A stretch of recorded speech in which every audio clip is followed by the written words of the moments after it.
Hi everyone! Ooh! I just want to say I'm really sorry that I haven't uploaded a full YouTube video in like a month. Hey!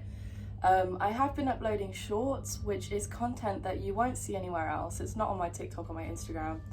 Evie! But I'm really sorry that I haven't uploaded a full one like this for a month. In fact, a month ago was when my flare-up with my health started, and I'm still in it now.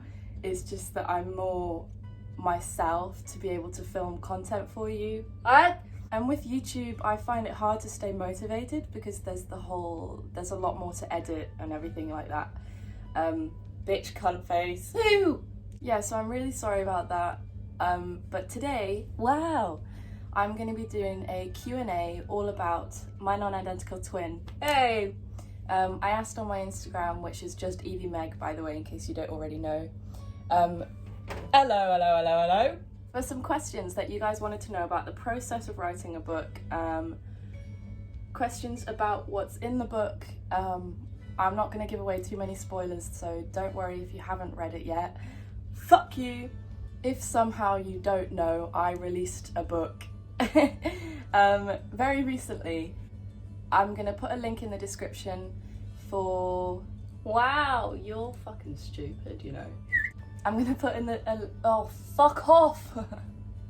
I'm going to put a link in the description so you guys can click on that if you're interested in buying the book. There's loads of different shops that you can choose from. There is an Audible version... no. There is an audiobook available. I will try and find the link for that for you guys.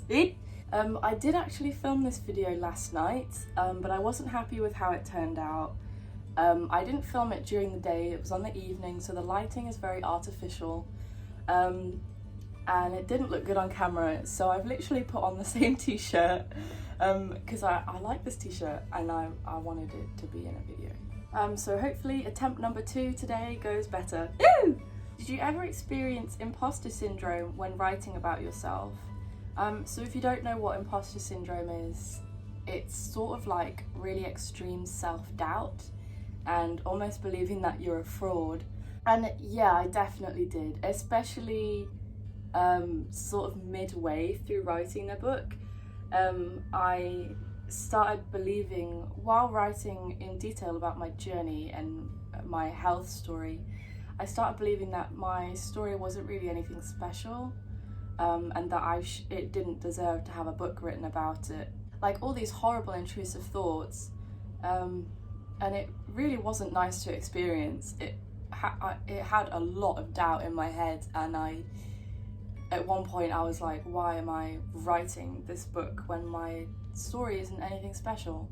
And I sort of compared myself to my friends with Tourette's, and I was like, well, why am I writing a book and not them? Like, they've got Tourette's too.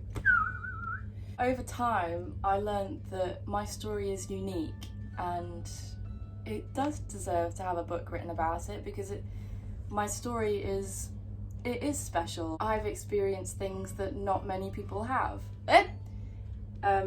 So I had to keep reminding myself that. And also my mum really kept me with a level head. She made me think a lot more rationally than I was. Evie, how did you meet deadlines with unpredictable health and fatigue? So, beans! That was a really aggressive one. Fucking stupid book. The team that I worked with are incredible, by the way. Every single one of them, love them.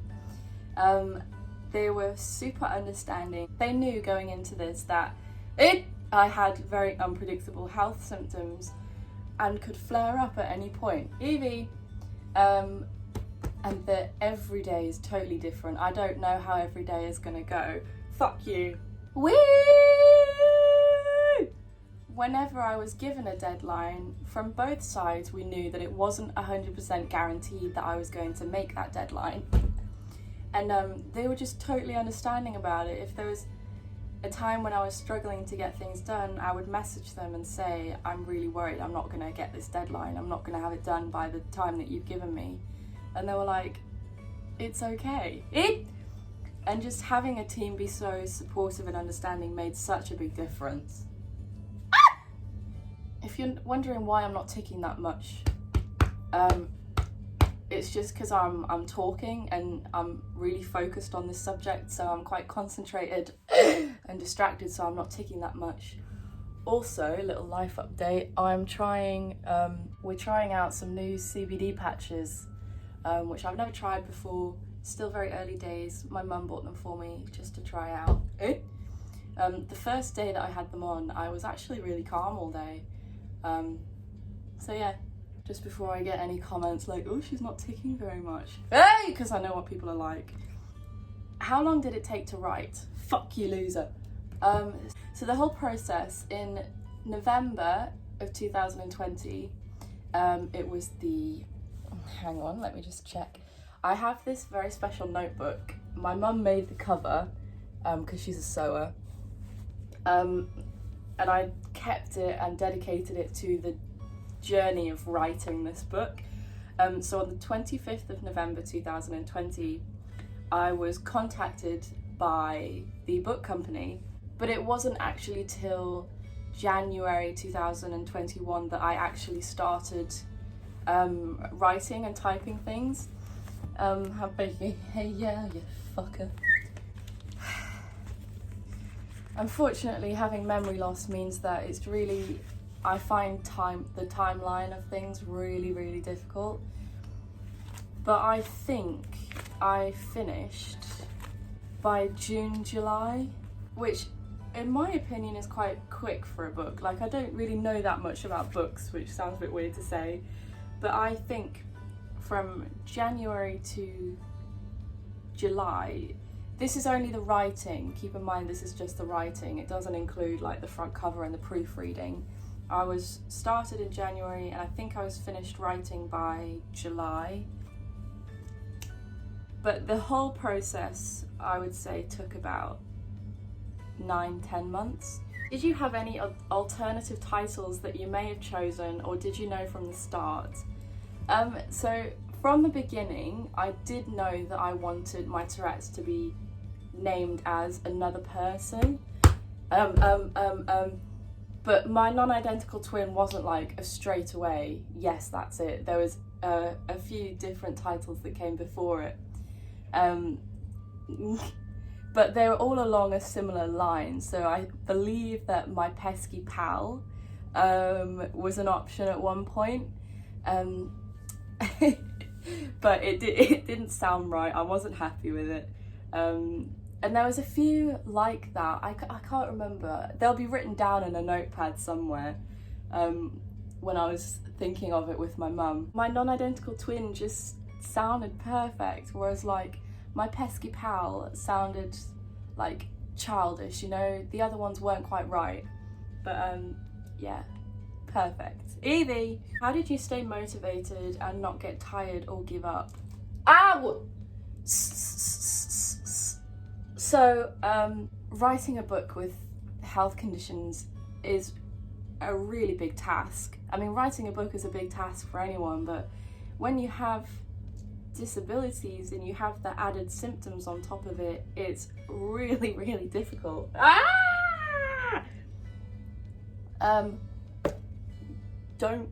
Don't do that. Sorry.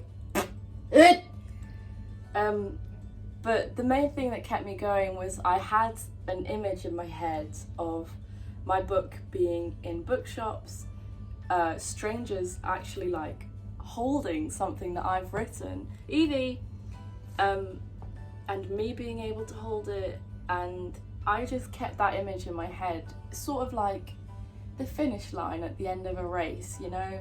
I just kept looking towards the future and my book actually being published, and that kept me going. I'm wondering if you use speech-to-text software, typed it yourself, or had a typist. I typed all of this myself. Every word is written by me, apart from maybe like a couple words that were changed by when we were proofreading. Bitch cunt, we. I'm sorry. There was one night where I tried the speech-to-text software because both of my hands were locked up. I don't have to demonstrate with this one because it actually is locked up. And has been for almost a month now. Hence why I haven't been filming content. But both of my hands were locked up one night while in the process of writing the book, and I was like, how am I supposed to type like this? And I tried doing the speech to text thing, the voice recognition thing, and I didn't like it at all. I think I lasted about 5 minutes. It was just difficult because they kept getting a few things wrong that I was saying. And I suppose with the added tics, it's harder to pick up on a computer, if you know what I mean. So if I was reading out what I wanted to say and I had a stammer tic like that, they would put so. And then I had to try and delete. Do you know what I mean? Like, it just didn't really work out for me. So I typed it all myself. If I had nights where I couldn't type, then I would just have to leave it. As a writer, I suffer from writer's block sometimes. Did you? If so, how did you deal with it? Bitch! There were definitely times when I felt a bit stuck, like I'd hit a bit of a wall. Because it's an autobiography, it's all about me and my life, which meant that everything is already up here, so it was just kind of flowing, if you know what I mean. But yeah, there were a few, especially writing about my childhood. I found that quite difficult just because of my memory loss and not being able to remember much. Cunt. So my mum helped me quite a bit with those chapters. Hey, fuckers. But obviously writing about my own disabilities, it was just like, I really got into the flow of it. Cunt. How did you manage the anxiety to expose your life or the decision behind starting the book? Fuck off! You're so annoying! Yeah, when I first got the offer to write a book, I wasn't anxious at all. I was just on cloud 9. I felt high as a kite. I was so excited. There was no anxiety behind it whatsoever. I was like, this is a once in a lifetime opportunity, so there was no doubt in my mind that this is what I wanted to do. I think the anxiety only started for me once I actually started writing it, because like I said earlier, the thoughts came in of my story isn't special, I don't deserve to write a book, blah blah blah, all those horrible thoughts. But going into it, I didn't have any anxiety at all. I was like, I want to do this, and also I feel like I need to do this for myself. Like, what an incredible opportunity. And I almost like proved something to myself in being so open and so vulnerable. Yeah, and I'm proud of myself. Evie, do you think it took longer because of your medical issues, like all your seizures and tics? Wow! So overall, I don't think there was any added time because of my illnesses, unless I'm remembering that wrong. Obviously there were many days where I barely got anything done. I can show you some clips actually. Fuck off, you twat. So, you know, there were days when I had to do loads of typing and I was really seizure-y. Fuck you, loser. And that was really frustrating because it's like, I really want to do this, but my brain just isn't letting me. Fuck off! Yeah. Ow, fuck you twats. As for my tics, I don't think they added any time. The only time when they did was when they would slam on the keyboard and then I'd have to like delete all the random gibberish that my Tourette's has just typed out. Oh, Christ on a cracker! How did you decide what to include and what to keep out? Was that a difficult process? Although my book is very, very raw and very open and vulnerable, there are still quite a lot of my mental health story which I left out.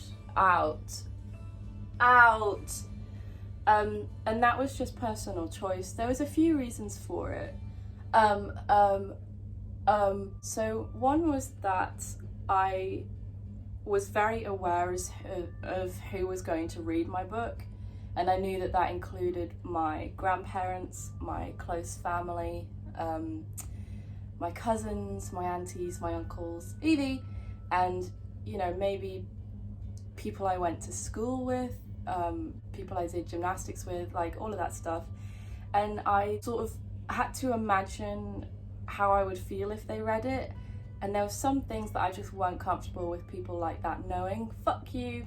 But another reason for leaving out some things was that I just didn't feel like they were necessary to go in my book. Fuck off. Like, there were some things that I just believed were too dark to go in there, and I felt like it was just too much to put in there, and it wasn't really necessary. Evie. Yeah, I just thought that it would be too much. And for me personally, I almost didn't want to put myself through that and reliving it all again. Evie! But I still don't have any regrets about the things that I did choose to include. Evie, were some parts too emotional that you had to take breaks? Absolutely. So writing about my experience at secondary school, I had to take breaks during that. And even now when I read it, I still don't feel like I quite got across how awful it was. Like yeah, I did tell you how awful it was and the experiences that I had, but I still don't feel like I quite pinpointed it enough. Like, it was horrific, and I don't know if I got that across enough. Evie, because there were parts of that as well that I had to leave out. Fuck off, you twat. Oh, what the heck? I've never done that before. Evie. The chapters later on, writing about my mental health, I had to take a lot of breaks. Because it sort of brought back a lot of old memories for me, and a lot of old feelings as well, like the emotions. I started feeling that again, and it was really tricky, but I pushed through it because I really wanted to have those things in my book, and I knew that I would be really proud of myself. Evie, was there anything you didn't include that you regret not including? I don't have any regrets, no, because the things that I left out, I chose not to, and I knew that I didn't want them in, and I don't regret that. Ow. Fuck off. So no, I don't think I do have any regrets. Why don't you talk about your brothers more? I always thought you were an only child. Yeah, so it's not that I want to keep them hidden or anything, it's purely for their own privacy, because neither of them like being on camera very much, especially my younger brother Daniel. Joshua is a bit more okay with it. Maybe we'll do more videos together one day. We were actually supposed to do a video cooking together, just me and Joshua, but we didn't get around to it, so I'm sure that we'll do that soon. But yeah, it's purely just so that they feel comfortable. Evie! How you dealt with all the anxiety and thoughts of people's expectations about the book. I was worried about people's judgment and whether they would like the book, especially when I was in the studio doing the audio recording. Because I was reading out everything that I'd written, it was sort of like reinforcing it all in my head and hearing it all back. I spent so many of those days in the studio thinking, this is so boring, no one's gonna like this, no one's gonna want to read this. People are gonna start reading it and then put it on the shelf and never look at it again. And I really believed that, like, it was horrible. But the guy that I was working with, the wonderful Keith, fuck off Keith, he was just so amazing. So I was in one room with headphones on reading the script, and he was on the other side of the glass with headphones on so he could hear me. And he supported me throughout the whole process. Fuck you. So it was really nice having him reassure me. Also, of course, my mum was there, my parents were reassuring me the whole way through that my book is good. And also now that it's out and it's got all 5-star reviews, which is incredible, by the way, so thank you to everyone who's left a review on Amazon. It really means a lot to me and I love reading them. And it just really reassures me as well. Fuck you! Which one was harder to write about, your mental health or Tourette's? this is such an easy question. 100% my mental health. Fuck you. I could talk about my Tourette syndrome and my other health issues for hours and hours to anyone who will for anyone who will listen. Fuck off, you twat. Evie, what you doing? What you doing, Evie? However, for some reason when it comes to talking about mental health, we just sort of like put up a wall to protect ourselves almost, and we shrink a little bit, and it's really hard to talk about. Fuck you. Actually, writing this book has made it easier for me to talk about mental health because now it's all out there. Not all of it. What's in my book, I'm not gonna lie, is not even half of my mental health story. Evie! But having it all written down for the world to read has actually made it easier for me to talk about mental health in the future. Fuck off, you stupid twat. Evie! And I sort of hoped that it would do that for other people as well. Had it always been a dream of yours to write a book? Okay, I'm gonna be brutally honest here. Growing up, I was never a bookworm. I'm still not. I wasn't a big boobs. I wasn't a big reader. The only author that I would read, I refused to read any other, was the amazing Jacqueline Wilson. She will always have like a little special place in my heart. She, my childhood, I loved reading her books. I had over 30 of them. Evie, she was one of my little collections, but when I was a child, I never had the dream of being an author. Even as a teenager, I didn't. Even as an adult, I didn't, because Evie, as I say in my book, I didn't do well in school. I didn't get good grades.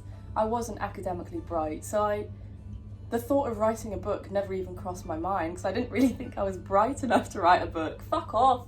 But I learned that you don't have to have had good grades. You don't have to be really bright to write a book. I mean, look at me. Which was the hardest part of the book to write? This is a question from my mum, and easily the chapter called I'm Not Crazy, which is on page 136. That was hands down the hardest chapter to write because of the topic. Evie, there's a lot of stigma around it. I was really worried about people's judgments, and also just the emotions that it brought back and how I was feeling. It was one of the worst times of our lives, and I say our lives because it was one of the worst times of my life, but also for my parents. Like my mum has said, it was one of the worst times of her life. So there was a lot of emotions brought back while I was writing it all, and that was hard to deal with. I had to make sure that I was taking care of myself while I was writing it. What section took the longest to write, and if you don't mind, why? I don't mind at all. Honestly, I think the chapter about my animals took the longest to write. I think there's several about my animals actually, because we sort of split it up. Evie!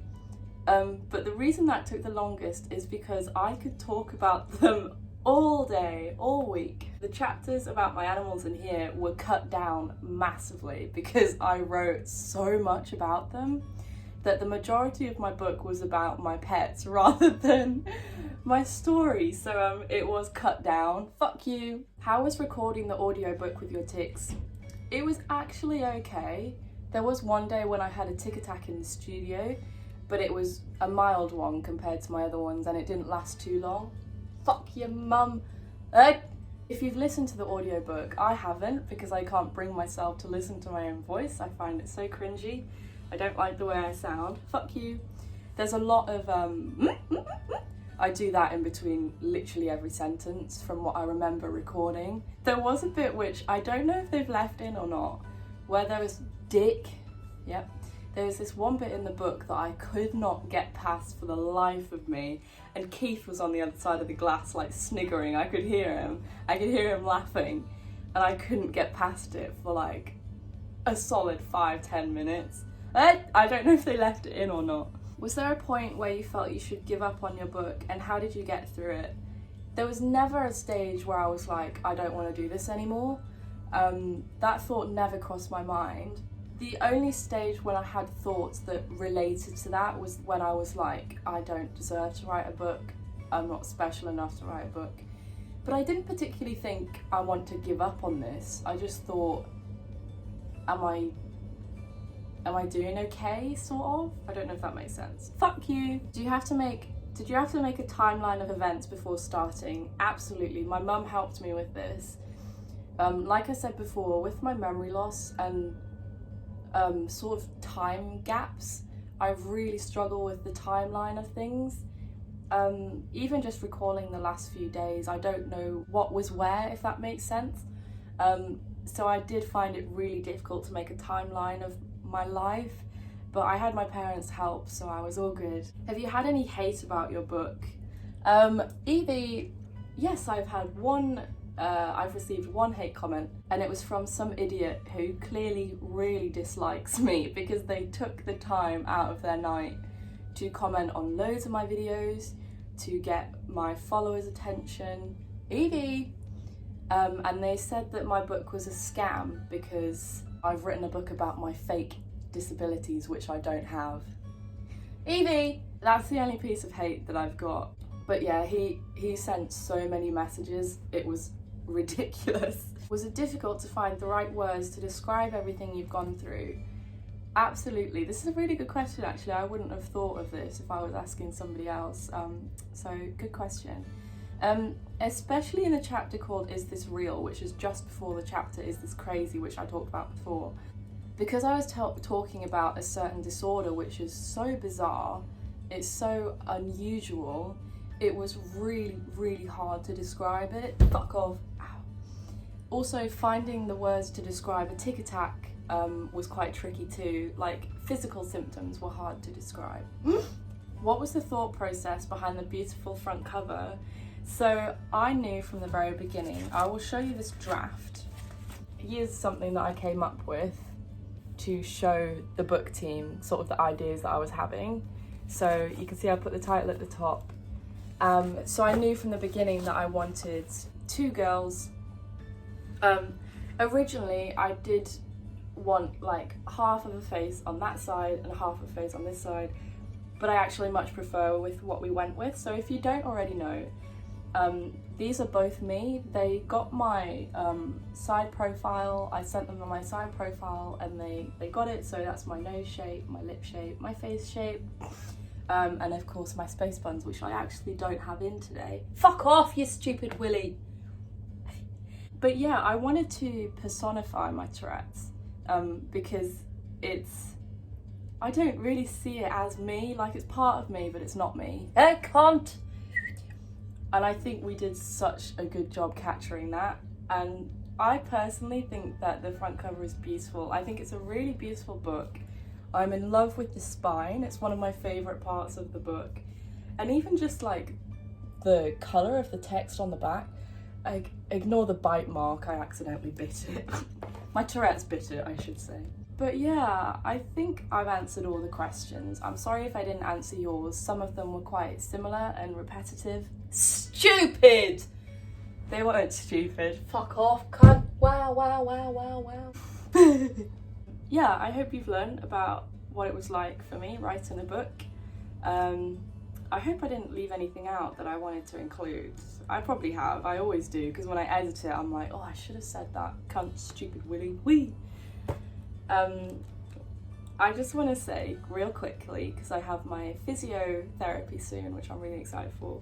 I just want to really quickly say thank you to everyone who pre-ordered my book way back in March, and has waited so long for it to come out. You've all been so patient.